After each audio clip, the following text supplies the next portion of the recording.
Welcome back to Whisky Whims with me, Stuart. Another sample review. This is a 55.3% ABV Glen Scotia 10-year-old.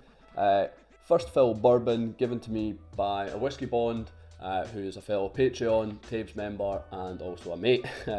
This is £55 for a bottle. It's a travel retail exclusive bottling, and yeah, we'll get down to the nose, the palate and the finish and see if it's a whiskey win or a whiskey bin. As you can see, I've been picking Mark's samples up because I've got a few of his that I just haven't reached for some reason, or haven't touched, but it's nothing to do with Mark, it's just samples in general. And I just noticed I've actually got my Glen Scotia glass for this one, so we'll get it down to the nose. Yeah, the nose, there's definitely, I want to say, like red apple. There's also a kind of, we used to get them for 10p, probably back in the day they used to be 5p, or even further back in the day they used to be 1p, but it's like a 10p mix-up bag. And what I loved about mix-up bags, and what reminds me about this, is not just the sweets, not just the artificial flavouring, but the mix-up bag as a whole. So you've got the cola bottles in there, you've got the gummy bears, the rings, but you've also got the kind of paper bag that it comes in, the little paper bag, and it's oily. The oiliness from the sweets is seeping through in the bag, and it's that combination of the sweets, the bag, and the oiliness. Yeah, it's quite fantastic on the nose. The peat on the nose, I'm not really picking anything up. Glen Scotia normally is peated, so I'd assume that this is peated. And the 55.3% ABV is not touching the nose at all. There's a little bit of like an orangey zestiness to it as well. It's a little bit, what would you call it? I want to say something like star anise or something like that. It kind of reminds me of cooking a kind of roast, or like a Christmas dinner, like a roast beef, but not the beef, just the kind of the zestiness, the orange you'd maybe use to put on the bottom, and the star anise, or even like making a kind of sauce, bringing something to the boil with orange in it, with star anise, maybe a little bit of cinnamon. Yeah, a really great nose, really good stuff.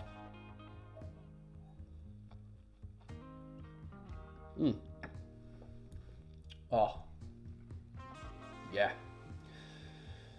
that is just unadulterated, brilliant, just from the first fill. Getting a little bit of peat, only a touch, but the palate, I want to say marmalade, I want to say wine gums. It's a little bit fizzy, maybe something like sherbet lemon on the palate. Just a little bit fizziness, effervescent, a little bit of that, like I said, with the lemon, a little bit citrusy. What else is there?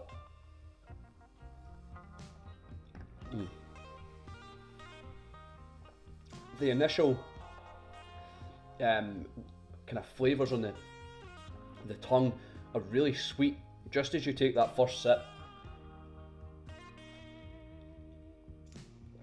Yeah, it's really sweet, almost like honeydew melon or something like that.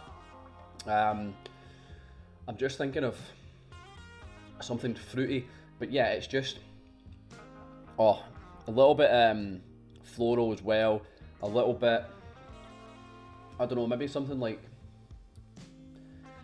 I want to say, I don't want to just go say roses, but there's something, I think I've said rosewater before, I don't think it is that.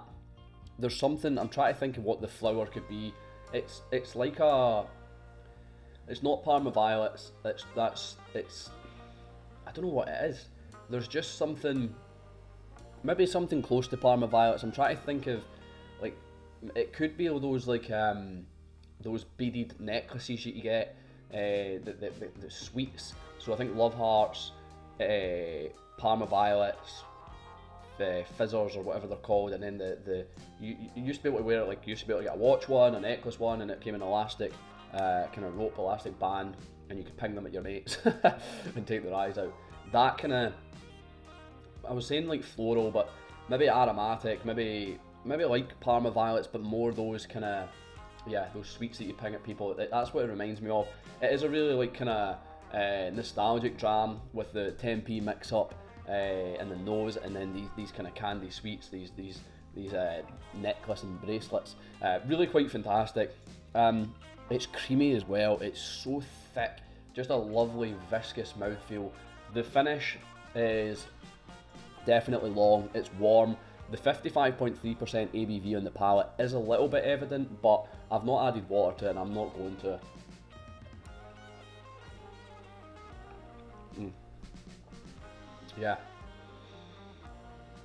Yeah, the finish, I would say like cloves or something.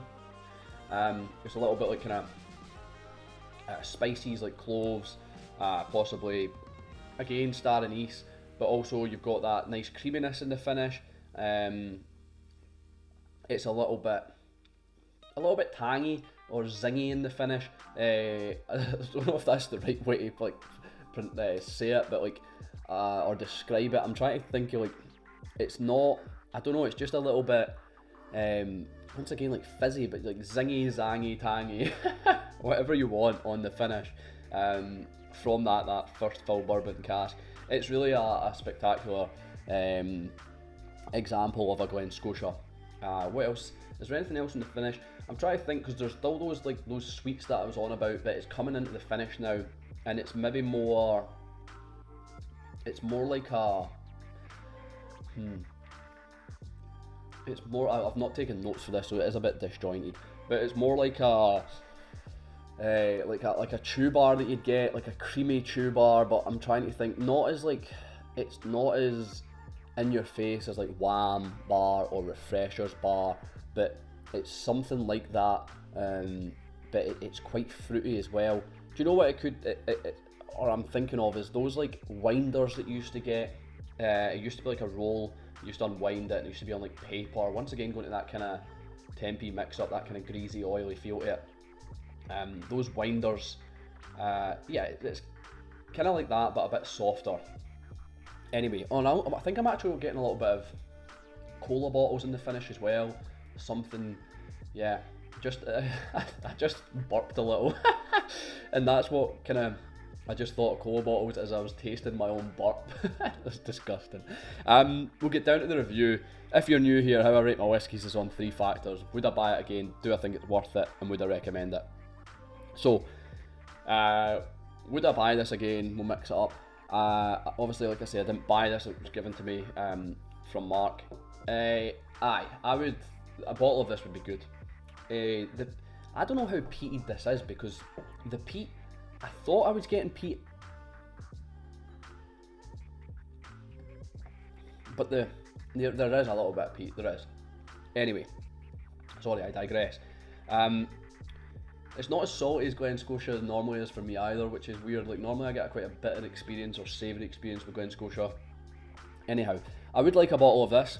I could see myself buying a bottle of this because it's pretty fantastic to show the spirit without a finish or a wacky maturation. It's just first fill bourbon, and it just goes to show you like how good Glen Scotia can be. So, and it's an official bottle, and like it's not independent bottled. This is Glen Scotia releasing this. So yeah, I would buy it again. Do I think it's worth it? Yeah, £55 a steal for this. It's 10-year-old. 55.3% ABV, travel retail exclusive. If you can get it on the auction for that price or cheaper, then you're on to a bargain. The most I would pay for it, £80 maybe, but knowing that you could get it for £55, I wouldn't want to spend £80 on it. And would I recommend it? Yeah, it's easy. It's an easy one to recommend, and it's an easy whiskey to drink. It's just bold, complex, and really shows off the distillery's character. So it's 3 out of 3 again. It's a Whisky Win. I've been Stuart, this has been Whisky Whims. I'll see you later.